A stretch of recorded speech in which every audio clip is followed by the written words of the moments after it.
Welcome back to James Lake Show, and today I'm going to give you guys the grand tour of my European business, a business that I invested an astronomical amount of money to get to where it is today, which is actually turning a profit. So if you guys are starting a business, you're looking to start a business, or you're on a business journey and you want some inspiration, hopefully I can give that to you. You're going to want to stay tuned, and I have got a lot of questions from you guys that we are going to get into. So yeah, follow me. Guys, it's a very cool thing, and I know that you have many people who are looking to start up a business. The thing that we have with this unit is we found an office which is part of like a communal setup. So there's many different businesses. And when you're first starting up, one of the things is it can be very lonely. So this has like 10 different businesses, and it's very, that sounds like a tap going. It is as well. Hey, we're saving this guy's water. Question for you, James. Yeah. What inspired you to take the risk of starting a second business Yeah. in another country, especially when your first one was thriving?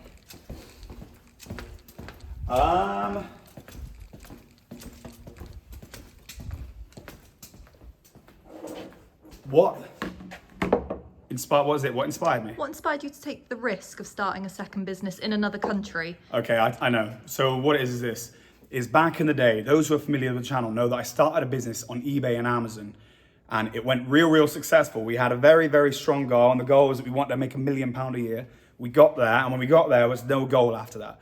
And where there was no goal after that, it didn't take long for everything to start coming down. What I've learned is you need to just keep building. Till the day I die, I'm never gonna stop looking for new ground. So after we have this stable, next place is Dubai. So answer is this: we are constantly looking for new opportunity, and Europe looked like the obvious one. Another question for you. Yeah. Oh guys, as well, while you're answering that, I'll show you here. This is my office.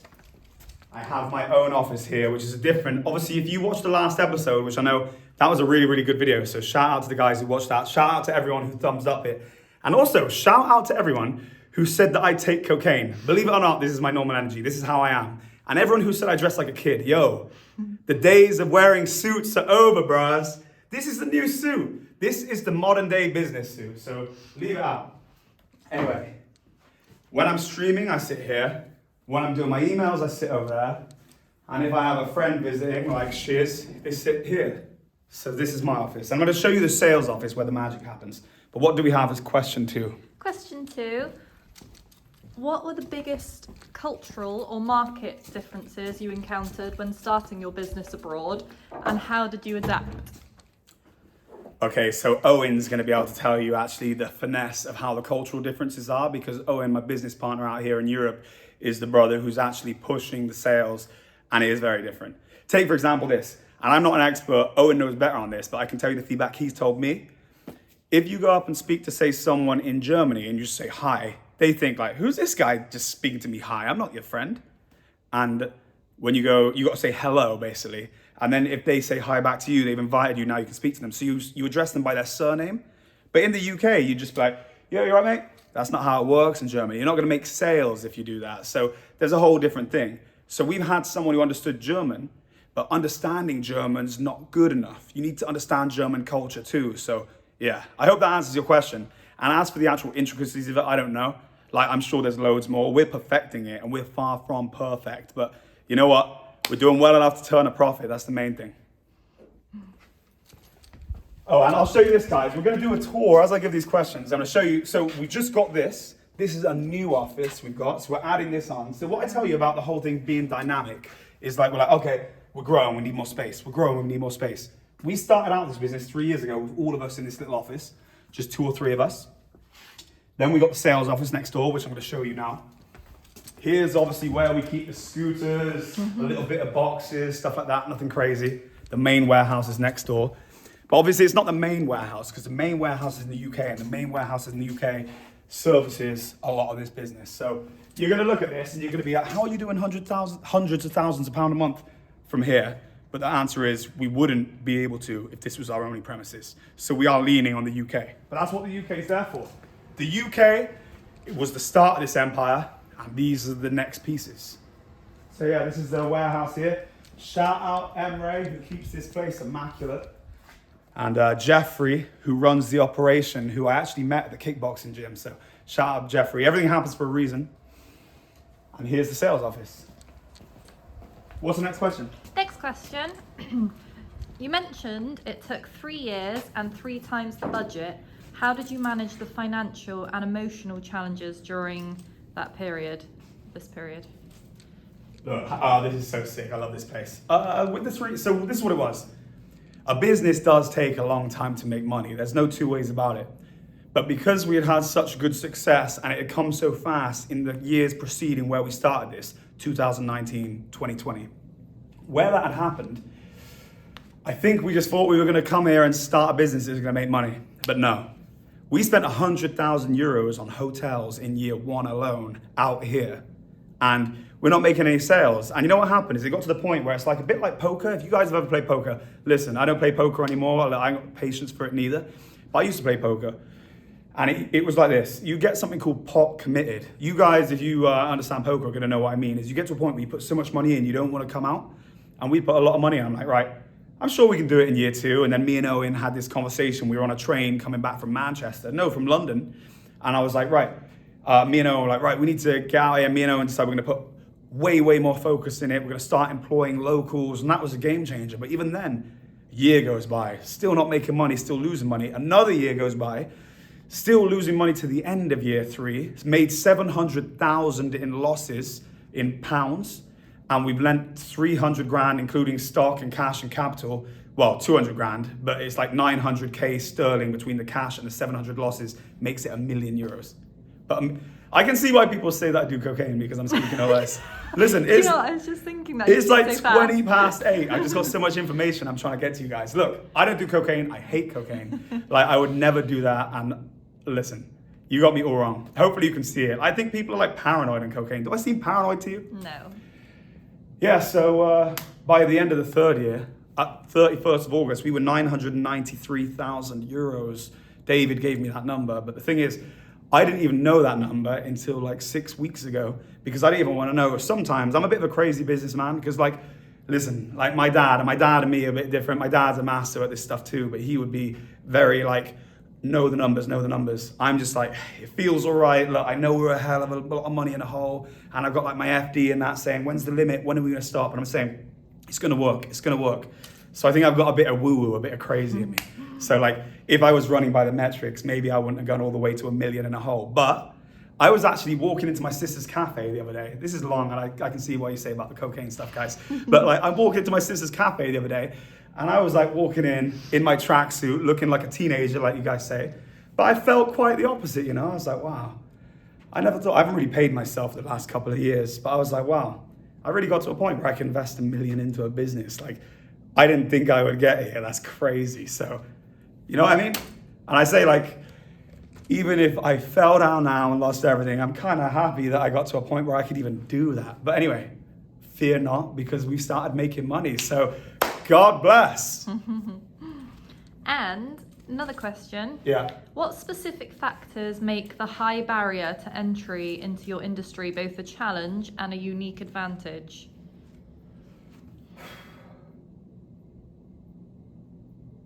Going back to that other question as well. Yeah. The one before where it says, what are the emotional challenges? It's the most stressed, most like depressed feeling I felt, but I'm not labeling myself as depressed. Like I find positivity no matter how bad the storm is, but like when all the money is in there and the UK starts to not make money and you're like, like that was crazy.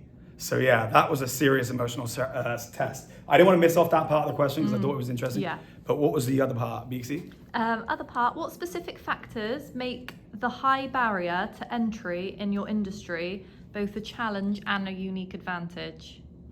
It's 2 things, and it links back to the question that you just asked, and that's this.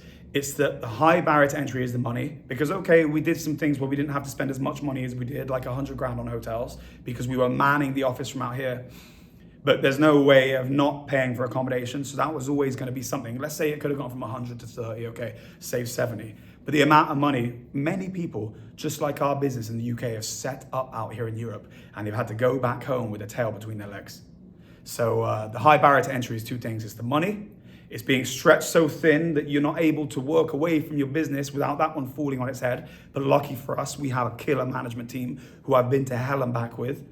And then the other part is that you need killers out here. You need people who are going to be on the ground here, who aren't going to give up, who are just going to go a million miles an hour, because you know what? Most people can't do the job. Calling and trying to crack through sales is impossible. It's like soul destroying. So that's what the high barrier to entry is. It's the perseverance most people quit, and it's the money most people don't have it. We're blessed, and I'm not saying that to high hand you, like the money most people don't have it. No, I didn't have it at one point. I started this business 14 years ago in my mum's garage, and now we got to a point where we could put the money in. You just got to go back and start like I did. It's just you can't come and say, like, oh yeah, you don't have the money. Yeah, you don't have the money. Go do the same journey, and then you will have the money. Next question. Looking back, is there anything you would have done differently to reduce the time or cost it took to become profitable? Yeah, we wouldn't have used UK staff so much because we had a very cash intensive year one because we were bringing our best talent out from UK to work out here. And in the end, most of them just stayed back in the UK. We should have just worked with Owen initially because he had the appetite and hunger for it. And Jack as well, to be fair. But the other guys, and that's no besmirching of the guys, they're not interested in the European stuff like these guys were. And we should have got flats initially, not done the hotel route. Because the hotel route, we probably wasted about 150 grand on hotels, which we needn't have done. But you know what? It's a lesson. And it's kind of cool to be able to say, yeah, we spent 150K on hotels. 100K on year one. And it might have been like 200K. I just want to go easy because it starts sounding crazy. But really, it was like insane amount of money at the local hotel here. We poured money into their account. And what advice would you give to entrepreneurs considering starting a business in a foreign market? You guys who need to give us the advice. Yeah, we're still learning. But same as anything. I said to Owen, like, we are learning loads of new things because Owen said like it's completely different, and I said yeah, I know it's completely different, but when we started UK we didn't even know how the UK works, so it's always completely different. Like you start doing a business for the first time, you're not going to know anything. So the advice I give you is this: keep your finger on the pulse, learn, evolve, and like Owen will tell you himself, and it'd be great to get him on a video, like their processes and everything have evolved and changed completely from what they were day one because there's different approaches for different countries. Some more countries are more laid back, some more countries are more regimented. So yeah. How has starting a second business changed your perspective on entrepreneurship, leadership, or cost it took to become profitable?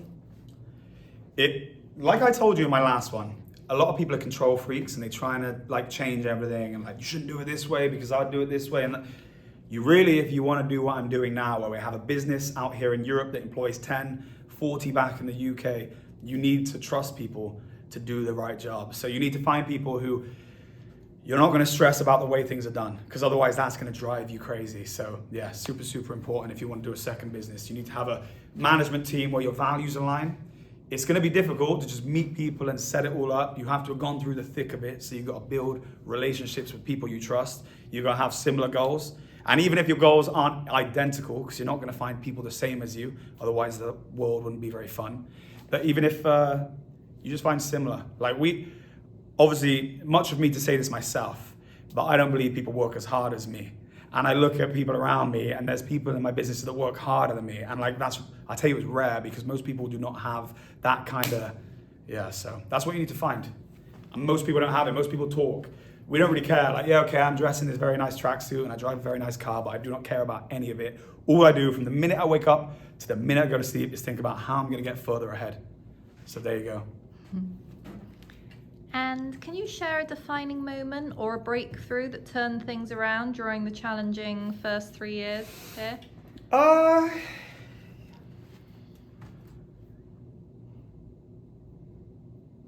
What would be a breakthrough moment? Getting the foreign employees, the people who actually speak the languages, that's a breakthrough moment. Getting to the point where like we turned a profit was a breakthrough moment. But like, yeah, that's the breakthrough moment. I'm trying to look for a thing where it's like a lesson in that. But yeah, it was just stress. And until last month, I felt like I had the weight of the world on my shoulder. And this last 4 weeks, I felt, well, it's not even the last 4 weeks. I only found out 10 days ago we made profit. So these last 10 days, I finally feel weightless. is crazy. So yeah, that's my breakthrough moment. How are we doing? Have we got any more questions? Yeah. How many more have we got? 2 more. 2 more. All right, 2 more questions. Guys, let me show you this as well. This was year 1, and this is turnover. And bear in mind, we sell tech. There ain't much money in tech. This is year 2, and I'm not going to give you the year 3 numbers, but they're big. We're making profit, and if you see that we lost money in these years, and we made profit the year after, then you can guess what that is. But look, 20 grand, sub 20 grand turnover, and we had 4 or 5 staff we're employing at the time. Like, barely making any money, having to pay for salaries, having to pay for rent, having to pay for travel for people to come back here. And like, we keep going. Oh, after another month of burning money, we get up to nearly 20. Another month of burning money, 21. Another month of burning money, sub 20. That messes with your head. You start to go backwards, but we didn't let it break us. And now we're making profit. Anyway, what's the question? What strategies or resources helped you stay motivated and focused when things didn't go according to plan? Understanding the process of business. I've seen it time and time again in my UK business when I started on Amazon and eBay, and in the wholesale element where we emerged as wholesale. They all shared the same thing, and that thing is this, is you have to go through a load of darkness where you think no light is coming through.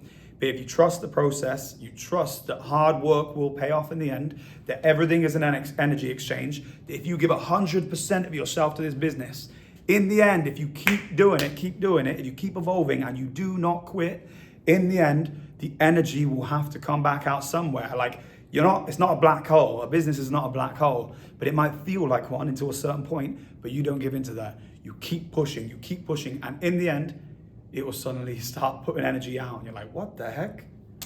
And actually, if you really, really put your work in, and this is what happened with the UK business, not only does it start to give you rewards back, it starts to feel like the energy coming out of it is equal.